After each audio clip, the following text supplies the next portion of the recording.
Hello and welcome back to the Reincarnated Radio Podcast.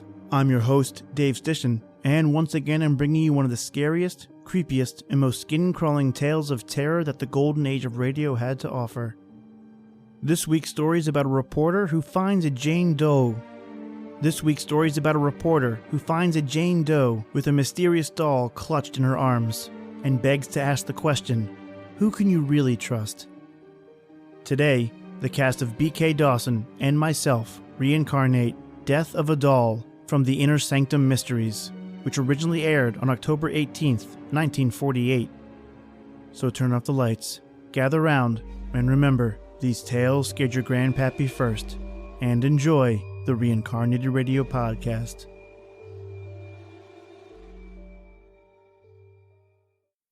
This is the story of Willie Harper and the devil, and how Willie, on his first assignment for the Morning Blade, finds himself at 2 a.m, sweating nervously in the murky shadows of a riverfront street in the lower city. Willie has a gun in his pocket, and a doll that belongs to a dead girl tucked under his arm. A block away, leaning against one of the street lamps, impassive, grotesque, ape-like, is the devil, waiting for Willie.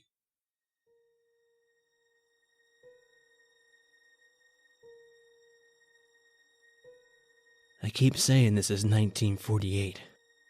I keep saying this is Manhattan, and I keep saying whether you believe in the devil or not, you don't meet him until you're dead.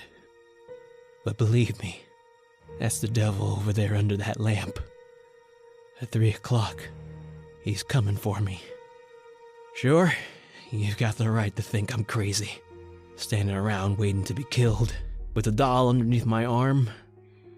This all started 10 days ago, around 5 o'clock in the afternoon at the city morgue. McGrundy, the night editor, sent me there on my first assignment. The morgue, he said, was a good place to start for stories.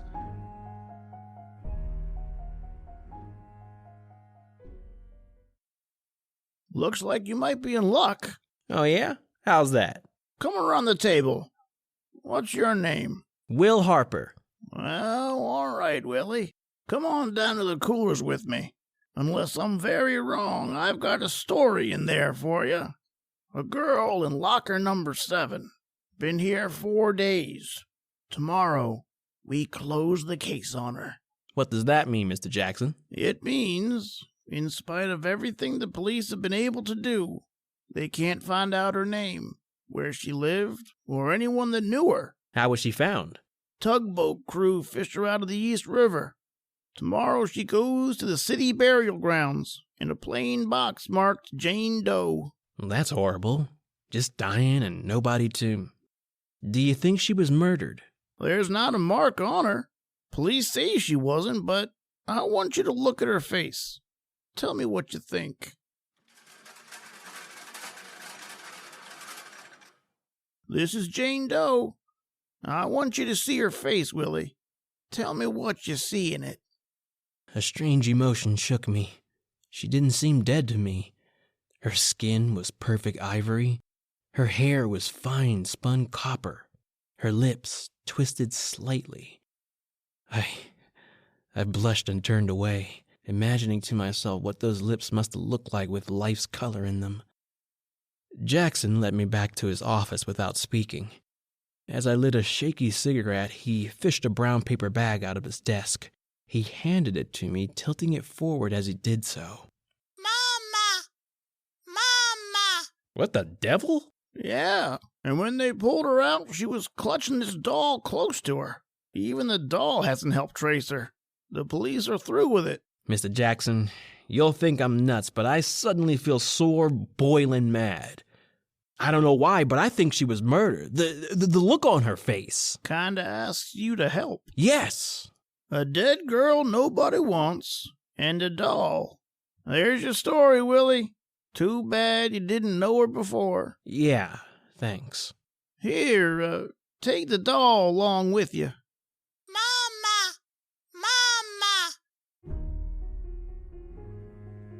I beat it back to the paper on fire to do a story about the dead girl and her doll. As I gave McGrundy my report, he stared at me. When I got through, he had sort of a twisted grin on his face, sort of know-it-all. He grunted and tilted the paper-wrapped doll forward. Mama! Mama! Think she was murdered, huh? Yes. Well, cops don't think so. They're closing her case tomorrow. Yep. No clues? Facts? Anything outside of this doll? None. I'll give you one more day to find out the nasty character who did this horrible thing. Cops have been wrong before. Go ahead. I'll get a story. Take your dolly along with you. And keep falling for those dead ones, Harper. You're better off.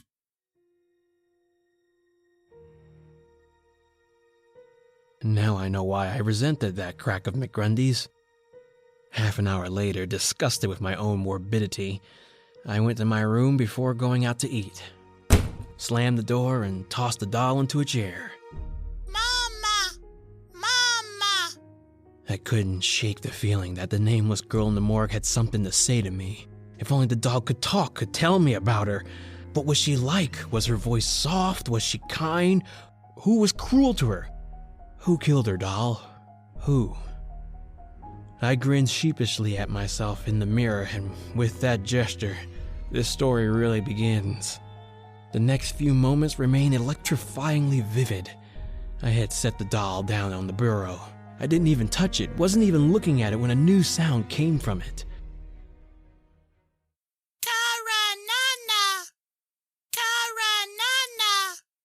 I stared at the crumpled, ridiculous fool, almost afraid to touch it again, but I had to. I picked it up and tilted it limply. Karanana. That was what I had heard. A sound only? No. Somehow I thought it was more than a sound. A name. Maybe a name. Half because I didn't want to stay alone with the doll any longer, and half on a hunch. I stuffed the doll back into its bag and went back to the paper. I went straight for the reference room files, the doll stuffed under my arm. What are you looking for? I want to know if you got anything on the files on someone named Karanana, spelt with a K or a C. Ooh. What's funny? You seem amused. Don't tell me he's around again. If you've got a lead on Karanana, you've got some story. Oh? Will you get me some clips on him? I'll get you Myers Anthropology. I'm sure he's in there. Anthropology? Why? Who is he? The devil. Karanana. Of course, an almost forgotten myth from Asia.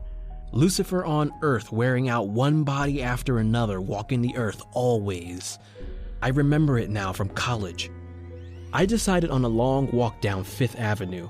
I think I would have given up the whole thing then, but the face of the girl in the morgue blanked out other thoughts.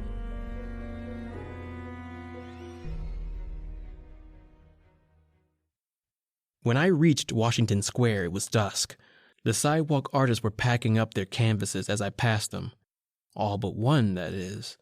He was a tall, angular man with a completely bald head, whose 4 or 5 paintings had the advantage of a streetlight. The man paid no attention to me until at the sight of one painting, I stiffened in utter shock. What's the matter, friend? My stuff that bad? That one, the one with the girl. Woman with a doll, I call it. You like it? Who's the girl? Do you know her? Tell me. Sorry, I'm just selling oil paintings here, friend. I'm no dating bureau. No. You've got me all wrong. I've got a good reason for asking. Look, I'll prove it. Here. Isn't this the doll you painted with the girl? Where'd you get that? I haven't seen Hazel in a week. She left for the coast. I gave her that doll to pose with. What's wrong? Hazel is dead. Dead? Where is she? If I tell you, will you promise to say nothing for a while? I'm a reporter for The Blade. My name is Will Harper. I won't say anything unless I believe you had something to do with this. Where is she? I'll take you to her. She's at the city morgue. An hour later, we came out of the morgue. Beau Cousins simply had nodded at my questioning look. Seeing the girl again, knowing her name now added emotions I already felt for her. I had a sudden impulse as we stood in the street. I handed the artist Hazel's doll. Are you giving me that doll? No, I want it back, but I want you to tilt it. Karanana. What did that sound like to you? What did you hear? The doll said, Karanana. You heard it too. Say that name again. What did you hear the doll say? I distinctly heard it say, Karanana. Then I'm not crazy. Do you know who Karanana is, Mr. Cousins? I'm afraid I do. It's the most fantastic coincidence I've ever encountered. Why? Do you know who Karanana is? The devil. Lucifer. Satan. Quite. I think we better go back to my place and talk this out. Certainly, if what I think is true, then no one will believe us. What do you think? That Hazel was murdered by Karanana. I followed Beau Cousins silently along the dark streets of the lower city. His long legs led us finally to a dingy, narrow, fish-fouled street where we climbed an outside stair to a warehouse. I met her at the mission house and conceived the idea of painting her with that doll. Somehow that just seemed right to me. Go on. Well, we worked here for 3 weeks on the painting. I paid her enough so that she could go to California, a dream of hers. One night as we walked the streets nearby, Karanana appeared, or a man who calls himself that. The devil, or the human form of the devil, whichever you choose to think. There can't be such a thing. The devil is just a myth. Is he? I met him in Istanbul 8 years ago in a cafe. I did a painting of him. What's he like? Squat, massive man. Ape-like. And as I painted him, he admitted to me such crimes I could hardly hold my brush.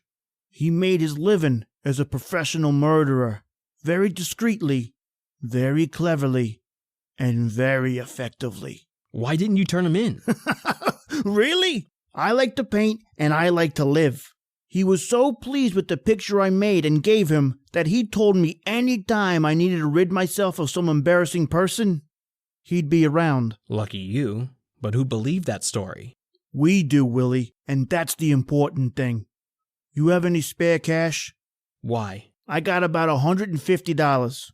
If you can make up the difference, I think we claim Hazel's body and give the child a decent burial.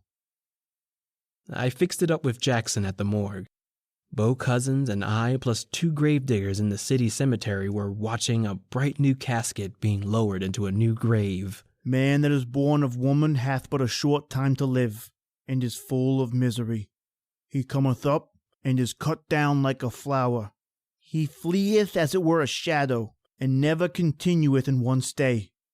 In the midst of life, we are in death. Thanks, Beau. I liked her too, Willie. You're a nice guy, Willie. Wouldn't you rather go now? No, let's wait until she's covered over. I want to talk to you. I've just gotten an idea. I know how to get to Karanana. And I will be very glad to see that you're buried right here next to Hazel. I see things a lot clearer now that Hazel has a name and a past for me. If there's a man named Karanana, as you say, I think he's human, and that's an even chance. Maybe Karanana isn't the one. And I'll find out. In any case, do you want to help? In any way short of being discreetly disposed of? Yes. Swell. Karanana said he'd do a little job for you whenever you wanted him to, right? That's right. Then you get in touch with him and say that Sorry, Willie. My merchant of death is unreachable. He shows up when he wants to. All right. I'll wait. But when he does, you've got a murder for him to do. I have? Who? Me. That was a week ago. An exciting week for me, covering all sorts of stuff in the paper. I had begun thinking that Beau Cousins was an imaginative phony. Even my editor McGrundy had stopped kidding with me about Hazel's doll being perched on my desk. Then this morning at 9:30, I got a call. Morning Blade, Willie Harper here. Greetings and farewell, Willie Harper. It's Beau Cousins. Oh, what's up? The devil's in town, Willie. He wants to see you. Karanana? Yeah, I saw him last night. He was delighted to help me get rid of you. I see. I told him you was a reporter planning a story about art, which tore my work to pieces. What's the matter, Willie? Change your mind? No. Did he say where? He never lets his clients in on the details, but what he did say is I'd be rid of you by 3 o'clock tomorrow morning. Thanks, Beau. I'll be seeing you. Quite seriously, Willie? I hope so. Remember, bullets don't work on some things. Goodbye. So long. By 3 this morning, he said. I didn't know where, exactly when, or if I could get the drop on the devil and force the truth about Hazel out of him. I stuffed the doll into a bag and started out, but McGrundy caught me. Harper. Yeah? Woman shot through the back of the head playing solitaire at 147 Parkway North. Husband's with her. Go out on it and phone it in. Right. When I hit the lobby downstairs, an uncountable chill got me in the small of the back. Something made me stop short and turn around. It was my first look at Karanana. He was leaning against the phone booth. A heavy-set, ill-shaped man whose arms sloped weirdly from his neck into a heavy stump. He was eyeing me impassively. The game was on. I grabbed the cab to get my story just the same. I phoned the stuff in from the cigar store across the street. When I stepped out of the booth, Karanana had just bought some cigarettes. He turned to me as I froze, waiting. Some murder across the street, huh? Yeah. How'd you know? I get around. Murder a hobby of yours, mister? No. It's strictly business. So long. That's the kind of thing that went on all day. McGrundy kept me on the hop, and no matter where I went, Karanana was there ahead of me. This afternoon, I got to my room long enough to pick up my Luger pistol and the license I have to carry it. He was waiting for me when I came out. Better put that inside of your coat pocket. It shows on your hip. I'll be seeing you. It's 2:45 now. 15 minutes, and he hasn't moved from under that lamppost in 2 hours. I'm not waiting. I'm not waiting another minute. I'm going to meet the devil and have done with it. He doesn't move. Will a bullet do it? Can I trick him into admitting Hazel's murder? Or will he kill me first? Well, here I am. Yes, I see. What can I do for you? It's almost 3 o'clock. You know, you are right. Time sure flies. Well, time to me to get on home, I guess. So long, Willie. It's a trick. It's a fiend's trick. He's leaving me with only a few minutes to go. I've got to stop this. I can't go through with it. I'll go to Beau's place. I'll tell him to call it off.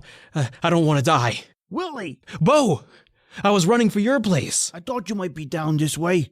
You look scared to death. You should be, I guess. I've got to hide, Beau. Let's beat it somewhere. It's almost 3. All right, quick. Come across the street, Willie. There's a broken down pier over there.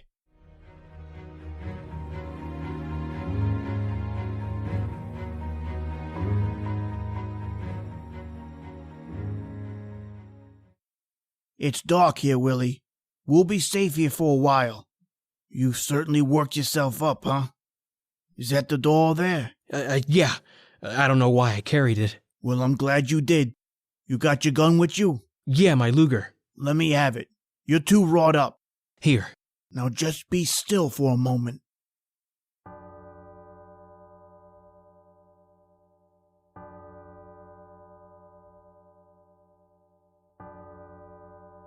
It's 3 o'clock. Yeah, 3 o'clock.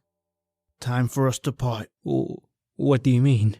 You're not a very astute person, are you, Willie? Well, maybe Hazel's doll can tell you. Karanana! Karanana! You... No, Beau, this is crazy. The same water that received Hazel is at your back, Willie. And the time is 3. And tomorrow, you'll be fished out with that doll under your arm. You're Karanana. Farewell, Willie.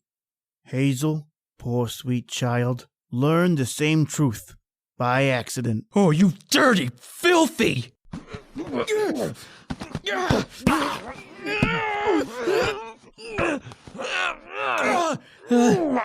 Farewell, Willie. and you shall take your... Drop him! No! I said drop him! I will not! Karanana never dies.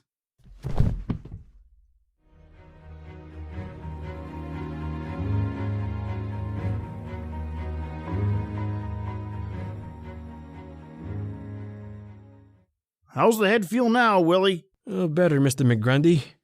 My professional pride hurts more. Well, it needn't. You followed through like an old-timer, didn't you, Inspector McShea? How could I have taken you for the devil, Inspector McShea? I've been called worse. How did you know where I was going to be through all that? Where I was going to be in the end?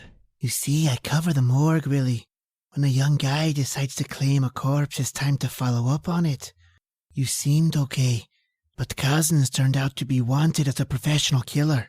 So you tagged me to get to him? Yes, he was after you, there's no doubt about it. And here's your doll, Willie. Yeah. Huh. I tilt the doll and nothing happens. No sound. Must be broke. I guess she doesn't have to speak anymore, Mr. McGrundy. I think the doll is dead.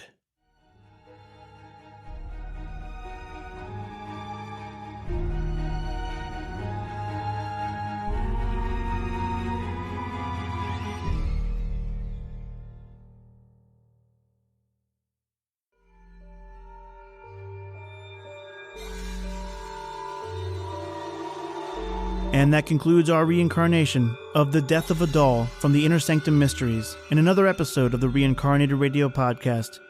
I'd like to thank BK Dawson for helping me bring the script back to life, and new episodes of the Reincarnated Radio Podcast can be found every Thursday on Podbean and anywhere you get your podcasts. Don't forget to follow us on Facebook and Instagram so you never miss an announcement, and leave us a review while you're at it. Tell us what you think. Hopefully we raised a hair or two. But for now, that's it from me, Dave Stishan, and the rest of us at the Reincarnated Radio Podcast, where we scared your grandpappy first.